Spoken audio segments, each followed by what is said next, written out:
Piva, você escreveu um artigo agora, domingo, dia 18 de maio, no Estadão, que eu queria que você explanasse um pouco mais, principalmente sobre a expressão patrimonialismo. O que quer dizer e qual que é a importância dela para o país no momento? Pois não. Olha, patrimonialismo é um conceito introduzido pelo famosíssimo sociólogo alemão Max Weber. Ele diz, entre as estruturas políticas da antiguidade, ele distinguiu, fez uma distinção clara que nunca é feita entre feudalismo e patrimonialismo. Feudalismo é uma estrutura descentralizada, era aquela vida em torno do feudo, em torno do castelo, né? A relação de fidelidade dos vassalos ao senhor de uma região, né? Uma espécie de um pacto entre eles. Não tinha grande extensão territorial em cada feudo, e essa era a forma dominante na Europa Ocidental. Agora, nos grandes impérios da antiguidade, aí pode botar a China antiga, o Egito, a Mesopotâmia, todos os grandes impérios, ele chamava de patrimonialismo, que é exatamente o oposto. Eram sistemas altamente centralizados, né, em que, geralmente baseados no controle dos rios, né, que dava um poder muito grande àqueles que controlavam, e que nesses sistemas não havia, a rigor, nenhuma distinção entre o público e o privado. Quer dizer, os que controlavam o poder distribuíam as oportunidades, as terras, tudo que valesse alguma coisa, entre amigos, eram os amigos do rei, né? Assim, então, é que eram chamados. China era um exemplo perfeito, Egito era um exemplo perfeito, eram sistemas patrimoniais. E Weber insistiu muito nessa distinção. Na Europa Ocidental, houve o caso muito curioso de Portugal. Portugal, embora na Europa Ocidental, nunca teve feudalismo, teve patrimonialismo. O gaúcho, famosíssimo Raimundo Faoro, quando escreveu o livro Os Donos do Poder, começou de saída dizendo isso. Portugal, como sempre teve que se defender de inimigos externos, principalmente das invasões muçulmanas, nasceu em função da guerra. Nasceu com uma fronteira defendida lá longe, né? E com um poder muito centralizado desde o século XI, praticamente. Então ali não houve feudalismo, houve patrimonialismo. Então, o Raimundo Faoro, ao escrever sobre o Brasil, esse livro, Os Donos do Poder, ele quis exatamente dizer assim, olha, tem se escrito muito sobre a história brasileira, mas está tudo errado. Aqui nós não tivemos feudalismo, nós tivemos patrimonialismo. Portugal nos colonizou, né? Estabeleceu o controle desse território imenso que está aí, controlou ferreamente esse tempo todo e transplantou para aqui um tipo de estrutura de governo idêntico ao que havia em Portugal, que era o rei mandava, desmandava, dava o que quisesse para os amigos, as capitanias hereditárias o que eram? Eram concessões imensas de terras para alguns nobres leais à coroa. As sesmarias o que eram? Era dentro de cada capitania, o capitão daquela região, vamos dizer o governador, mas o título da época era capitão, ele distribuía porções imensas de terras para quem quisesse, para quem lhe pedisse. Então o nosso sistema foi tipicamente patrimonial. Nós aqui não tivemos aquela descentralização, aquela autonomia local, característica do feudalismo. E uma consequência muito importante dessa distinção é que se nós olharmos a história da Europa, nós vemos que os países que foram tipicamente feudais, quer dizer, descentralizados, com estrutura local,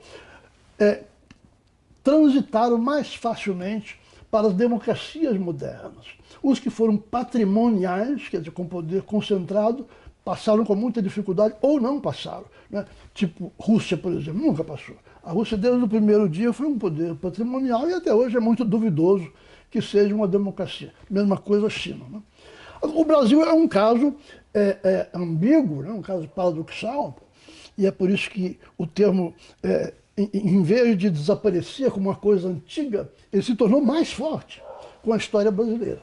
Quando o Raimundo Faoro escreveu, nós no Brasil tínhamos essa tendência de pensar que com o desenvolvimento, a industrialização, o país se tornando mais urbano, aquelas coisas antigas iriam desaparecer naturalmente e no lugar delas iriam surgir democracias modernas.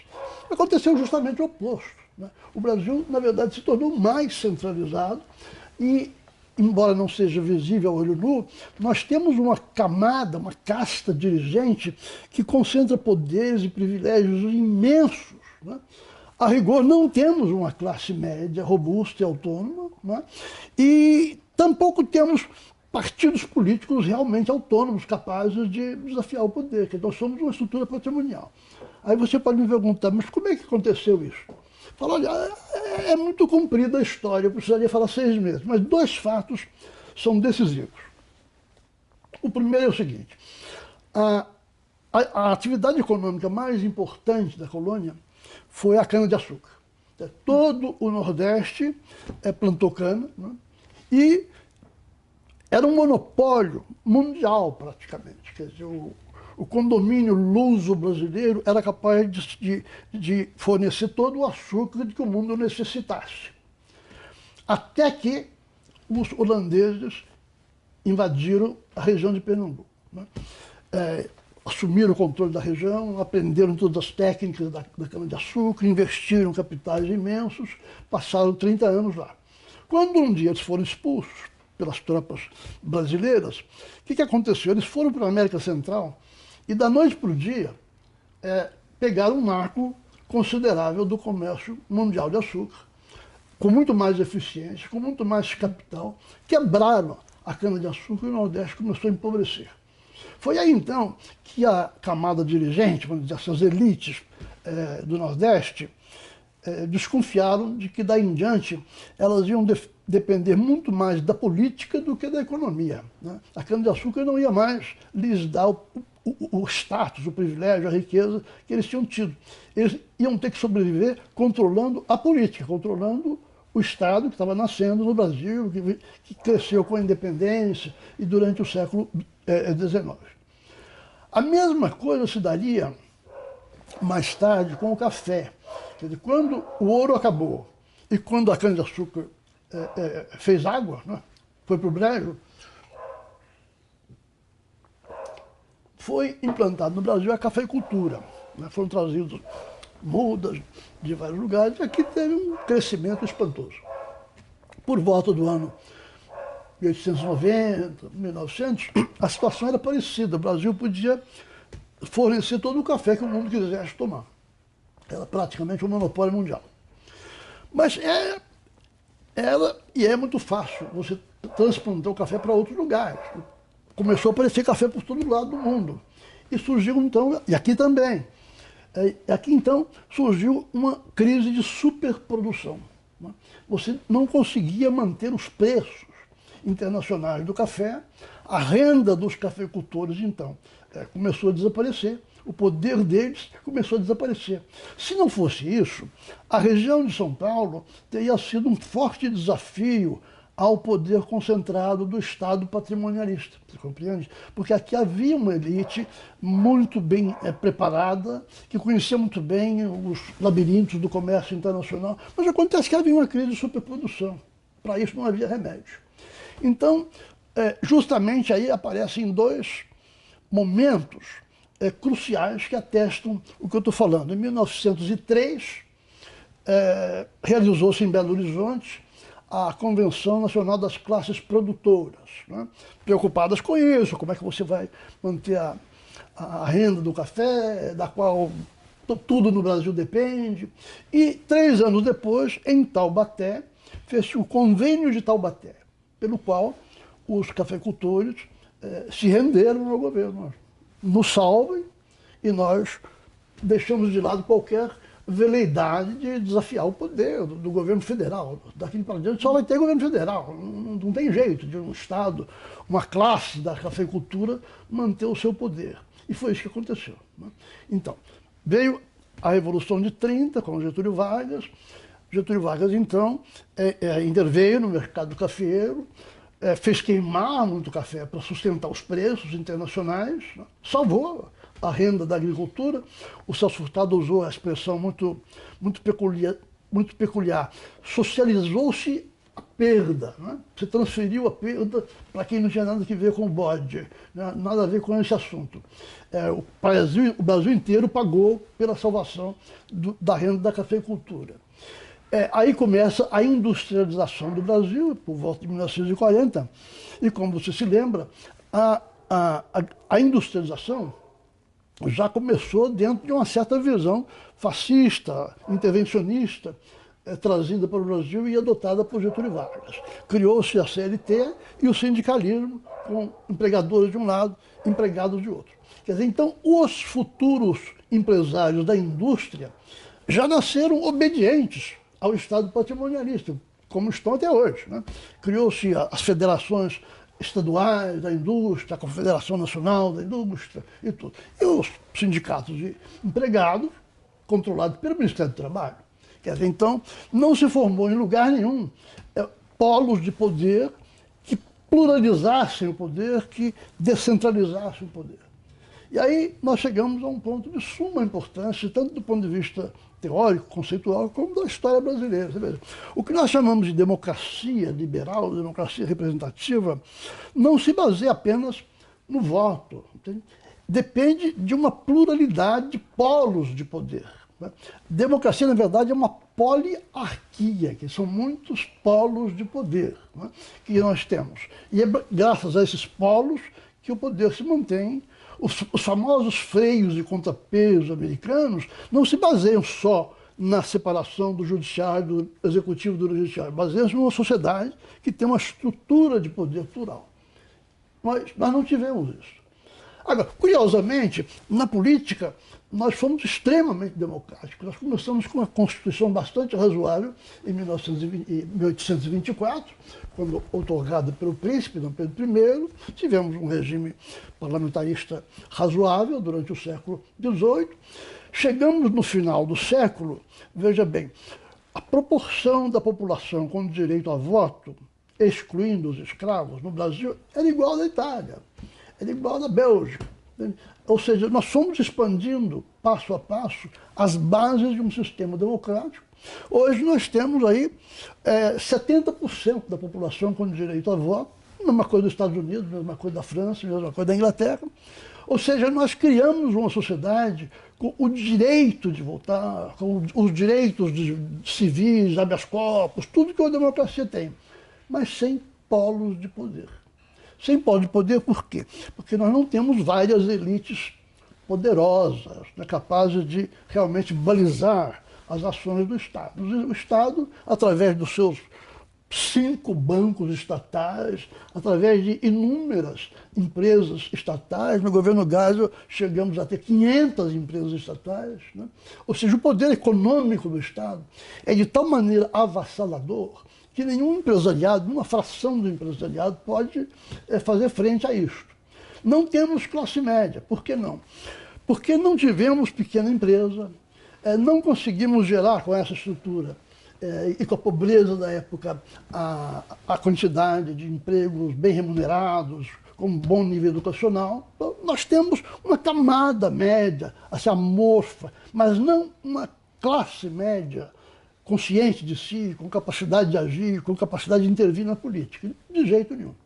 E tampouco temos partidos políticos, porque toda vez que se quebrava o regime, os partidos eram eliminados, né? O Estado interveio toda vez que houve uma quebra do regime. Bem, em 1964, os 13 partidos existentes foram eliminados e o governo compulsoriamente criou 2, Arena e MDB.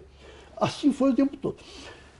Quando veio a redemocratização, em 85, os nossos políticos, que nunca pensaram sobre esse assunto, que têm um escasso entendimento de como se constrói uma democracia, que eles gostam mesmo é tirar um naco do fundo partidário, entende? Um dinheirinho para manter suas campanhas. Eles então adotaram seguidamente uma legislação política, uma legislação eleitoral e partidária, que foi multiplicando à torta e à direita o número de partidos. Então, se você olhar a estrutura partidária, né, brasileira hoje, nós temos 36 partidos, e se você pensar no grau de fragmentação deste sistema, veja bem, fragmentação não é o número, não é nominal, é real. É quantos partidos você precisa para chegar aos 60% para votar uma emenda à Constituição. Precisa de um monte. Entende? Então todos eles são fracos. Nunca, desde essa época, um partido brasileiro conseguiu ter 20% das cadeiras na Câmara. Nós somos, pura e simplesmente, o país mais fragmentado, partidariamente falando, do mundo. Entende? Há muito tempo. Então, se você pensa bem, é um grande paradoxo este. Quer dizer, o Estado, aquilo virou uma casta, né? Uma casta que briga entre si, um xinga o outro, mas na verdade se concedem os privilégios mais obscenos uns aos outros, né? Mas sequer educam, sequer conseguem prover boa educação ao que seria uma classe média. Não temos. Né? Eles simplesmente mantêm privilégios na legislação à torta e à direita, no Congresso, no Executivo e no Legislativo. Portanto, se trata quase que de uma casta, no sentido indiano, é uma coisa fechada. E para agravar as coisas, nós construímos Brasília.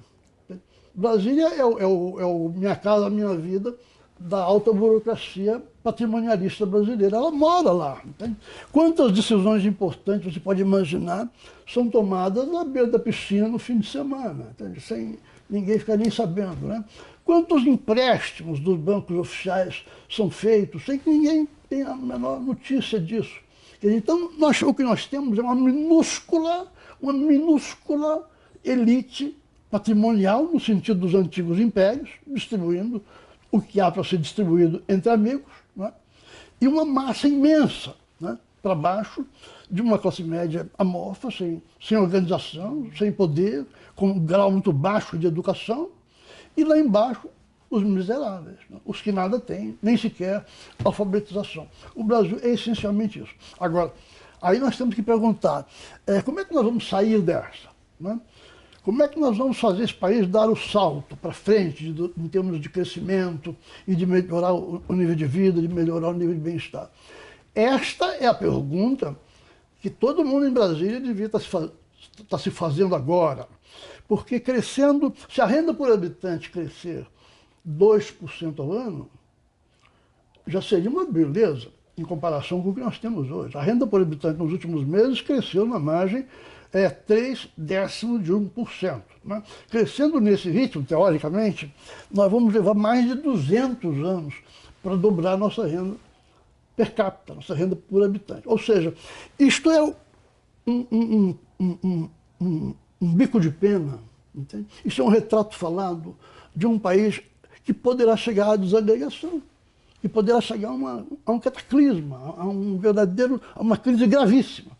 Porque não é concebível que um país de 206 milhões de habitantes possa se sustentar indefinidamente com esse grau de desigualdade, com a educação dessa qualidade e com a pequeniníssima casta mandando e desmandando em todas as decisões do governo.